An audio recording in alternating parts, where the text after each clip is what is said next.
Hi friends. ఈరోజు మన స్వప్న స్వగృహ కిచెన్‌లో మరోసారి కొత్త వంటతో మీ ముందుకొచ్చాను. అదే చికెన్ రెసిపీ అండి. చికెన్‌ని నార్మల్‌గా కాకుండా కొంచెం వెరైటీగా చేసుకుంటే ఎప్పుడు టేస్టీగా బావుంటుంది. పిల్లలు కూడా తినడానికి ఇష్టపడతారు. దానికోసం నేను ఇవాళ క్యాప్సికమ్ చికెన్ చేయబోతున్నానండి. దానికోసం కేజీ చికెన్ తీసుకొని శుభ్రంగా క్లీన్ చేసి పెట్టుకున్నాను. అందులో పసుపు, కారం వేస్తున్నాను. కారం అనేది ఉప్పు, కారం అనేది ఎవరి టేస్ట్‌కి తగ్గట్టు వాళ్ళదండి. నేను కేజీ చికెన్‌కి 2 స్పూన్స్ కారం వేశాను. తర్వాత పెరుగు, అల్లం వెల్లుల్లి పేస్ట్, ఉప్పు అన్నీ వేసేసి మసాలా పౌడర్ కొంచెం ఆహ్, ధనియా పౌడర్ వేసేసి, గరం మసాలా పౌడర్ గూడా వేసేసుకొని మంచిగా కలుపుకోవాలండి. చికెన్‌కి మసాలా అంతా పట్టేటట్టు మంచిగా కలుపుకొని ఒక half an hour to 1 hour ఫ్రిడ్జ్‌లో పెట్టుకోవాలి. ఫ్రిడ్జ్‌లో పెట్టుకుంటే ఈ మసాలా అంతా మంచిగా ముక్కకు పడుతుంది. తర్వాత మూకుడు పెట్టుకొని, నేను కడాయిలో చేస్తున్నానండి. మూకుడు పెట్టుకొని ఆయిల్ వేడయ్యాక హోల్ గరం మసాలా అండి. హోల్ గరం మసాలా వేసేసుకోవాలి.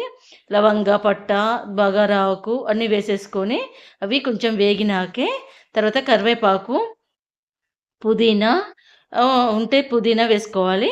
లేదంటే లేదు. అన్నీ వేసేసుకొని పుదీనాను, కరివేపాకు తొందరనే వేగుతాయండి. తర్వాత నేను ఆనియన్, పచ్చిమిర్చి, క్యాప్సికమ్ అండి. ఇందులో వెరైటీ ఏంటి అంటే క్యాప్సికమ్ చేస్తున్నాను. చాలా టేస్టీగా ఉంది అండి. ఎంత టేస్టీగా అంటే అసలు చాలా చాలా తిన్నా కొద్దీ తినాలనిపించే అంత టేస్టీగా ఉంది. నేను 1 ఫుల్ క్యాప్సికమ్ వేసాను. కేజీ చికెన్‌కి ఒక క్యాప్సికమ్‌ని వాడాను. మీరు గూడా ఇలా ట్రై చేయండి. ముందు అన్నీ గూడా ఆయిల్‌లో ఫ్రై చేసేసుకోవాలి. క్యాప్సికమ్, పచ్చిమిర్చి, ఆనియన్ అన్నీ వేస్తూ ఒకదాని తర్వాత ఒకటి వేసుకుంటూ ఫ్రై చేసేసుకోవాలి. ఆనియన్ అనేది కొంచెం గోల్డెన్ బ్రౌన్ వచ్చేదాకా ఫ్రై చేసేసుకొని టమాటో వేసుకోవాలండి. టమాటో గూడా ముందే వేసుకోవాలి. అన్నీ వేసేసి మూత పెట్టుకొని ఒక 5-10 నిమిషాలు టమాటోలోని గ్రేవీ అంతా బయటకొచ్చేసేదాకా ఉడికించుకోవాలి. ఉడికించుకున్నాక తర్వాత మనం తి మసాలా కలిపి పెట్టుకున్న చికెన్‌ని తీసి అందులో వేయాలి.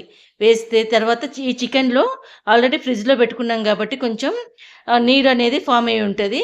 మనం ఎటువంటి వాటర్ వేయకుండానే అందులో నుంచి నీరు బయటకొచ్చేస్తదండి. ఇప్పుడు చూడండి, మనం కలిపిన కొద్దీ నీరు ఎట్లా బయటకొచ్చేస్తుందో, టమాటో గ్రేవీ గానీ, ఈ నీరు గానీ అంతా బయటకొచ్చేస్తది. అది ఒక చికెన్‌ని నార్మల్ ఫ్లేమ్‌లో 10-15 నిమిషాలు ఉడికించుకోవాలి. చూడండి వాటర్ అనేవి ఎట్లా బయటకొచ్చినాయి. నేను ఇంతవరకు ఒక చుక్క గూడా వాటర్ ఎయలేదు. చికెన్‌లో ఉండే వాటరే. ఇది నార్మల్ టు హై ఫ్లేమ్‌లో మంటను సెట్ జేసుకుంటూ మనకెంత గ్రేవీ గావాలో అంత గ్రేవీకి ఉడికించుకోవాలండి. ఇలా ఉడికించుకొని 5-10 నిమిషాల వరకు చికెన్‌ని ఈ వాటర్ అంటే మనకెంత థిక్‌నెస్ కావాలో అంత చూసుకొని తర్వాత కొత్తిమీర వేసేసి స్టవ్ బంద్ చేసుకోవడమేనండి. ఇటువంటి క్యాప్సికమ్ చికెన్ వెరైటీని మీరు కూడా చేసుకొని మీకు ఎలా వచ్చిందో నాకు కామెంట్ బాక్స్‌లో కామెంట్ పెట్టండి. నా వంటలు నచ్చితే నా ఛానల్‌కి లైక్, షేర్ అండ్ సబ్స్క్రైబ్ చేయండి. స్వప్న స్వగృహాస్ కిచెన్. Thank you.